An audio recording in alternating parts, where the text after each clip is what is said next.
I'm Brian Penny of Brewster, Massachusetts. You're tuned to the International Radio Report. 30 minutes of news about radio on CKUT 90.3 FM in Montreal. Hi, everyone. Welcome to the International Radio Report for Sunday, March the 23rd, 2025. My name's Sheldon. You're here with Gilles as well. And a bit of a special program today. We thank you for tuning in. We'll be getting you up to date on all the recent developments over the last week with the United States Agency for Global Media, including the Voice of America and all of the other international broadcasting services out of the United States. So stay tuned for that. We will get things going, though, with a quick update about the 38th annual NASWA SWL Festival coming up April 25th and 26th. We do want to remind you that the first of the deadlines is coming up on April the 1st. If you are planning on registering for the Zoom element of the NASWA SWL Festival, you should do it before April the 1st. The fee up to April the 1st will be $15 to register, but after April the 1st, it will go up to $20. So if you want to save yourself an extra $5 there, do get your registration in before April the 1st. Also, if you are planning on attending in person, you should get your registration in for hotel rooms especially. There's a certain number of them, and also there is a limited number of people who can register to be present for the in-person event. So the sooner you get that done, the better likelihood of getting your spot reserved. So all of that can be done through the website, swlfest.com. The registration forms are there, the hotel link to book hotel room. All of that is available at swlfest.com. If you have any questions, you can contact the organizers by email, swlfest@naswa.net. And the in-person event will be taking place in Fort Washington, Pennsylvania, which is not too far from Philadelphia. So we hope to see many of you there at the end of April, 25th and 26th. We'll be seeing you on Zoom if you're a Zoom registrant. We're conducting the hospitality suite on Zoom again, as we have for the last few years. So we hope to see many of you there. And you can see the full schedule of events on the website as well, all of the different forums that will be held throughout the weekend. So looking forward to that coming up April the 25th and 26th. So we were a little quick on the draw last week. We do record, just in case you don't know, and a few people didn't know, it seems, we do pre-record our show on Friday afternoons here in Montreal. And the show is aired on Sunday mornings at 10:30 Eastern, 14:30 UTC. So we had a couple people say, what happened? Last week's show, you didn't have any news about the goings-on with the Voice of America. Well, had we found out a little bit earlier, we might have been able to get something into the show, or maybe even edit the show and put something in. But everything was happening so quickly, and we just had wrapped up when we started to get information. So we thought what we would do today is get everyone caught up on everything that's been going on, and get you some of the most recent developments that are happening with this whole situation. So Gilles, you were on top of this. You started doing some monitoring right away after the news broke. So where do we start? Well, we start with last week at this time we could listen to the Voice of America on shortwave. We had hints that something was going to happen with the different voices from the U.S. Agency for Global Media. What happened is on Saturday-ish, and that also is another reason for the difficulty in getting news out. It's kind of went through over the weekend, pretty much. And so we learned that, okay, we're shutting down everything. And at first, like, okay, I'm going to go and check out what's on and what's not. The first observation was that almost everything was still on shortwave broadcasting, but it had replaced most of its programs with music from VOA1. And the news that was there, or anything that was a program or an old news bulletin from several days before, it's as if they were kind of scrambling at what exactly are we going to put on the air. Then we learned that the Greenville, North Carolina transmitter site was just shut down. And that was the first big impact because Radio Marti, which is the voice for Cuba that the USAGM has on shortwave, gone on all of its frequencies suddenly. It happened around 16:30 UTC Saturday. The transmitter site from overseas relays were still on. There's still stuff out there from Radio Free Asia, Radio Free Europe, Voice of America, once again with mostly music.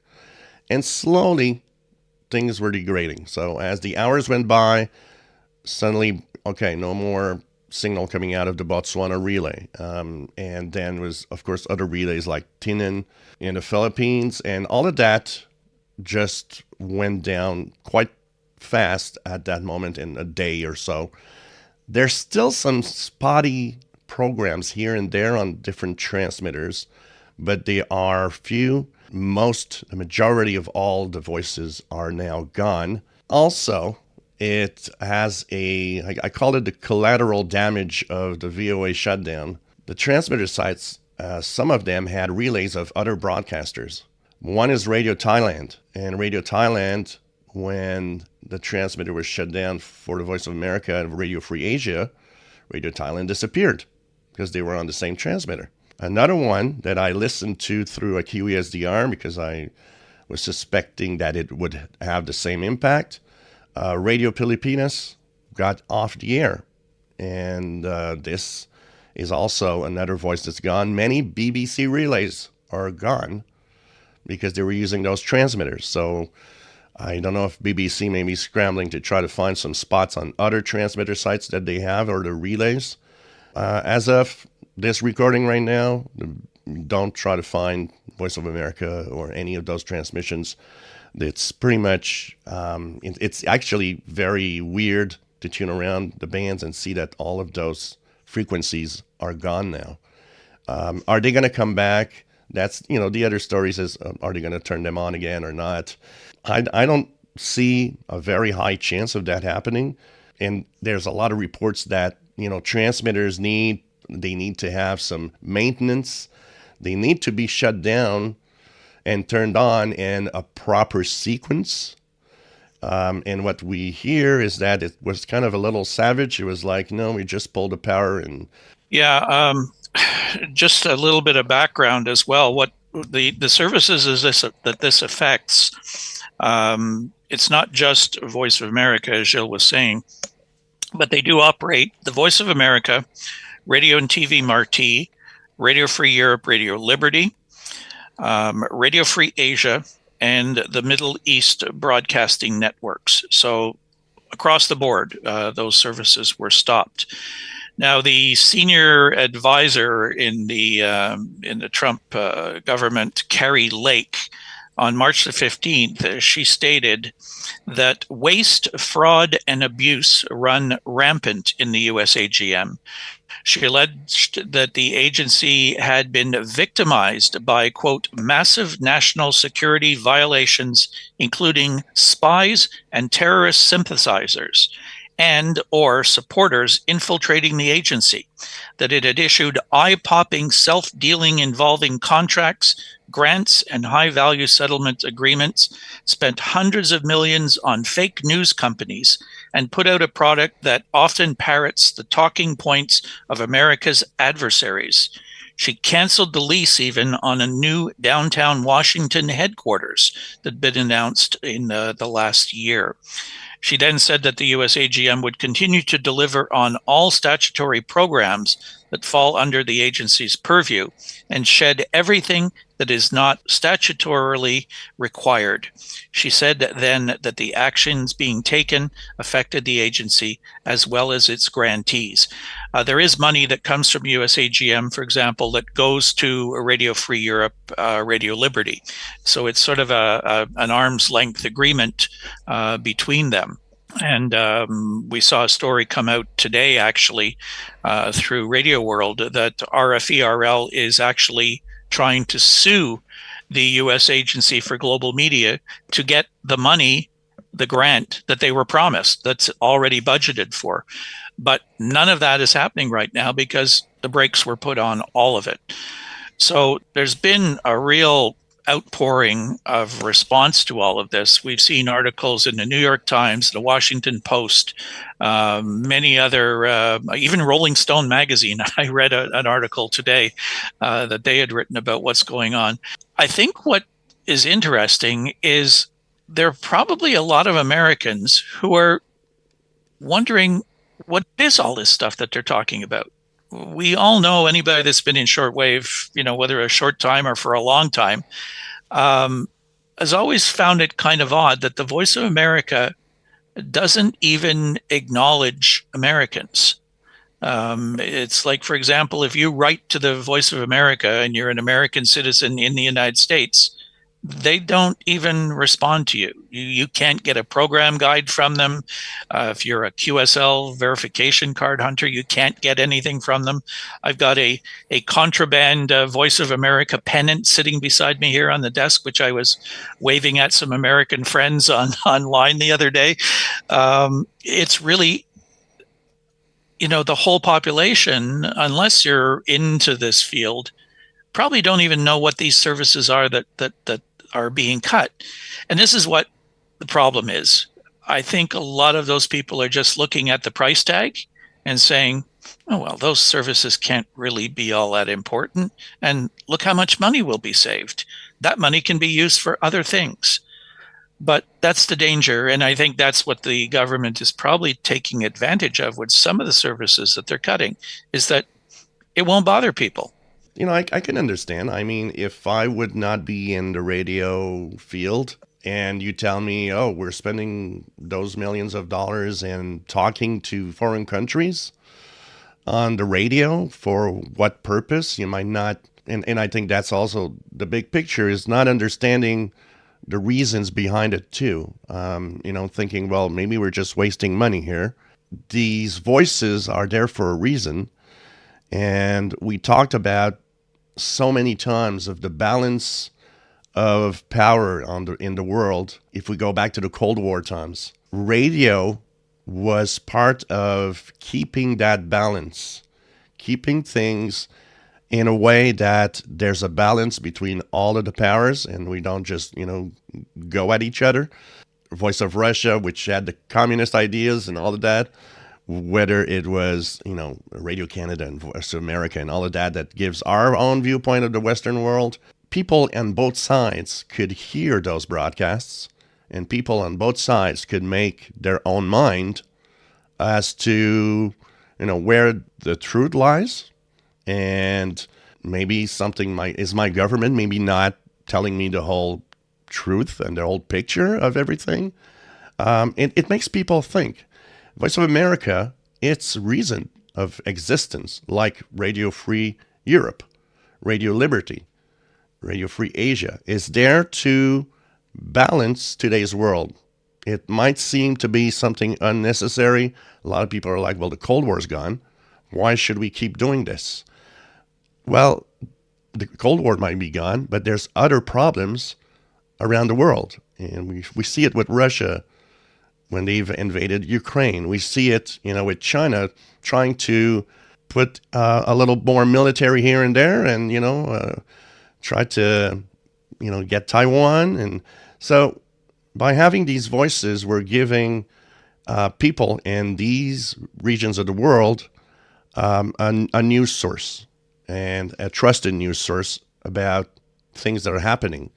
And the Voice of America and all of the different voices that the U.S. Agency for Global Media had is that reason to exist and still today needs to be a reason to exist, especially when you think about the probably more than $1 billion, I would guess, that China spends on broadcasting. And don't forget, we might talk about shortwave. People might say, well, shortwave is an old thing. Well, there's not just shortwave with these broadcasts. There's FM relays and, a handful of countries around the world. You have this little FM station with VOA on it. And China has its own FM relay also with, CGTN, the new China media station. And Russia has, Radio Sputnik on several FM outlets around the world. Everybody wants to grab a little attention here and say that they're there. If you remove Voice of America and all of the other broadcasts like Radio Free Europe, that balance is disrupted. You're giving a unique viewpoint of those voices. You're not giving the American point anymore, which could be very important to balance out once again. What people are saying, though, is that these services are gone right now, but they may come back. But they may come back with a whole different message, and nobody's quite sure what that message might be. If the government right now doesn't, when these cuts are being made, these shutdowns are happening. They're telling people what they say was on these transmissions, what was on these broadcasts. If those people have never heard them before, they don't know whether they're getting the true story or not to begin with. So that's going to be sort of the wait and see aspect to this story of, is something going to come back on these frequencies? What is it? What message is it going to be putting out? Right now, out of the United States, if people are tuning around in the rest of the world looking for something from the U.S., anybody who's had any experience with shortwave knows what they're going to be hearing out of the United States. You're going to hear these private broadcasters, most of them religious, and it's not your everyday mainstream religion that's coming out of some of these stations either. It's painting a very weird picture of what's going on in the United States to foreigners listening in other parts of the world. I want to get back to RFERL for a little bit. The importance of Radio Free Europe and Radio Liberty, according to its website, its mission is to promote democratic values by providing accurate, uncensored news and open debate in countries where a free press is threatened and disinformation is pervasive. Radio Free Europe, Radio Liberty reports the facts, undaunted by pressure.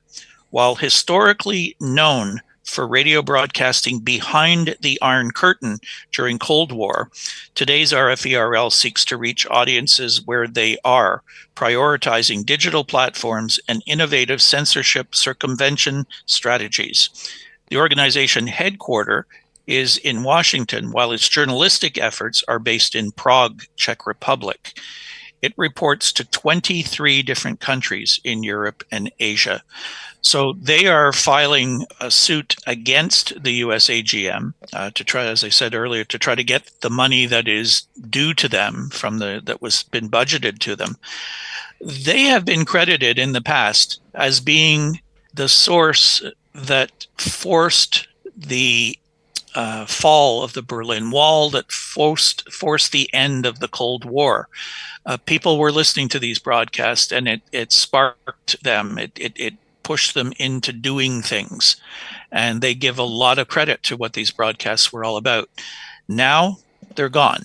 They're serving a different purpose today than what they did before, but similar in some different parts of the world. Radio Free Asia, for example, Radio Marti. Although the Cubans, their story about the Cubans kind of laugh at Radio Marti. They really don't think it's doing all that much. TV Marti as well as another service. But there's the Middle East service that they have as well. These are all hotbed areas on the planet. And to have a secondary voice going into them, where sometimes local media is suppressed by the governments, it's really good to have these alternate sources. We had a story last week about what's happening with BBC World Service. People are beginning to realize how important it is, and they have to find ways to keep that running and to keep the funding coming into it to keep them on the air, because it really is important to keep that balance out there.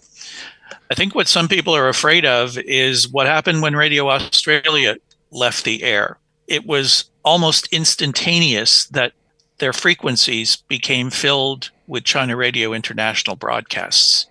The same thing could happen here. If these signals don't reactivate for any considerable length of time, it won't be long before someone else grabs them. And I think we know who that might be. We'll take a short break here and get you up to date on what's going on the sun, and we'll come back with some more talk about this ongoing story.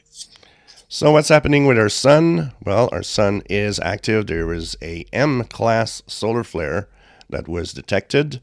Throughout the week, this week, there wasn't a lot of activity, but because we are at the equinox, which is a period where the geomagnetic field is kind of positioned in a way that it's easy to trigger any geomagnetic storms, there were a few G1 class storms that happened just with, the natural solar wind that was brushing against our planet. So it's easy for anything, even a small solar flare, to create a geomagnetic storm, and that's what we'll be looking at for the week ahead. The sunspot number is 139, the solar flux 170, and it's a good time to monitor and check out what's out there, what's left, if any transmissions still of coming out from the USAGM on different relays. If there's anything left, there's still spotty little things here and there. And to do that, well, you got to turn on a radio and listen. I'm Richard Cuff of Allentown, Pennsylvania. You're tuned to the International Radio Report. 30 minutes of news about radio on CKUT 90.3 FM in Montreal. There's some other services that cost money that are being broadcast on HF frequencies around the United States. Some people have been wondering the time signal stations out of Hawaii and Fort Collins, Colorado. Sure, they cost money. Lots of people don't have any idea that they're there, but there are certain groups of people, very important people, who do use the services of those stations, scientists in particular. Could they be next on the chopping block? I don't, off the top of my head, I don't know what the cost is for running those services for a year, but it just seems that everything that's being cut, the first thing they look at is the price tag. And then, in some cases they found out that what they cut, probably they shouldn't have cut. So they've reinstated, but the average person on the street is looking at some of these services they know nothing about and saying, well, that just saved us a whole bunch of money and we're going to be able to see that money being used for something else. I don't know if that's going to happen. Yeah, there's also another service that a lot of people are worried about, and it's the hundreds of transmitters around the United States for the NOAA weather radio service, which is definitely something important for maybe not, I could see, and I think one of the reasons I see some people don't really care about it, if you live in a part of the United States where bad weather isn't happening that often, because there are parts that don't have that much of bad weather, you might not be interested in NOAA weather radios.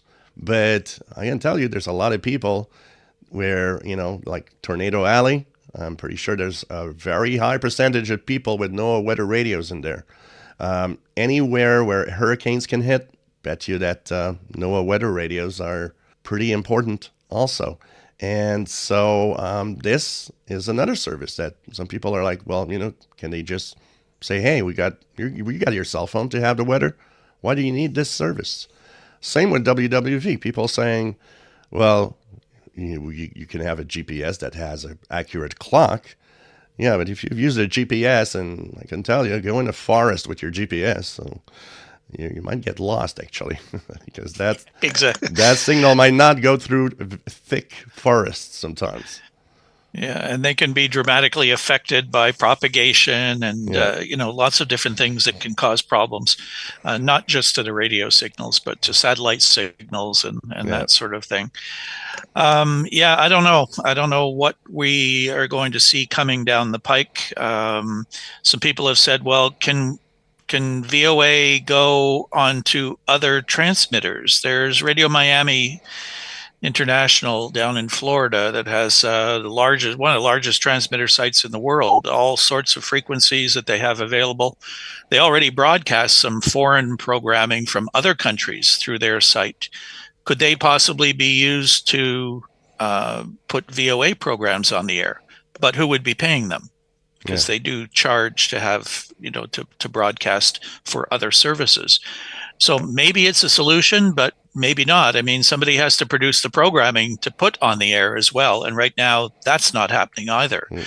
So it's really a tricky situation. I'll mention one more item from this article from Radio World about Radio Free Europe, Radio Liberty again. They say more broadly, RFERL exists to provide independent news coverage that is outside the control of governments in the countries where it operates. Ceasing news coverage, even temporarily, will allow the state-controlled or state-influenced media in these countries to fill the gap with coverage that is skewed towards the particular narratives favorable to the local governments rather than objective reporting. So it's definitely serving a purpose that maybe the average person on the street doesn't know is happening. But down the road somewhere, it's going to have a major impact. And by doing it on shortwave, we've talked about this endlessly, that yes, it's great to have these services on domestic radio stations, but at any time, those governments can pull the plug on those broadcasts. They cannot do that on shortwave. Now we have the source of those transmissions pulling its own plug. It's really just hard to fathom what's going on. Yeah, unfortunately, and I think it's something that we'll have to be keeping an eye on in the next weeks and months, because a lot of things can change over time. So we have one upcoming ham radio contest. This is a good one. It's a lot of people involved in it, lots of interesting stations on the air. It's organized by CQ Magazine, CQ Worldwide WPX contest. And some people use that WPX to mean weird prefix because you will hear some odd prefixes used, call signs being used during this event. It is an SSB contest. It runs from 0000 Zulu March 29th through 2359 Zulu March the 30th. So we've got a full weekend of activity. 160 through 10 meter bands, no work bands. And as we said, the mode is SSB. So there will be stations on the air from all over the world. And they're not going to pull the license of ham radio operators in the United States, are they? Well, there is talk about possible changes. Yeah, maybe you don't want any transmissions of any sort going out from the United States. Yeah. Hams will be going underground. Anyways, next weekend, check these out. Lots of stations on the air. The bands will be crowded. Hopefully the propagation is good. And you'll maybe hear some countries you don't normally hear. You'll definitely hear some call signs that you're going to have to be looking up because people do come up with some different out of the ordinary prefixes on their call signs for this particular event. So do check it out if you're interested. As a ham operator, make contact. And as a shortwave listener, you can tune around and hear all these interesting ham operators that might be on the air next weekend. If you're into DXing, it's a great way to do some DXing with ham radio stations from exotic places. So we're out of time.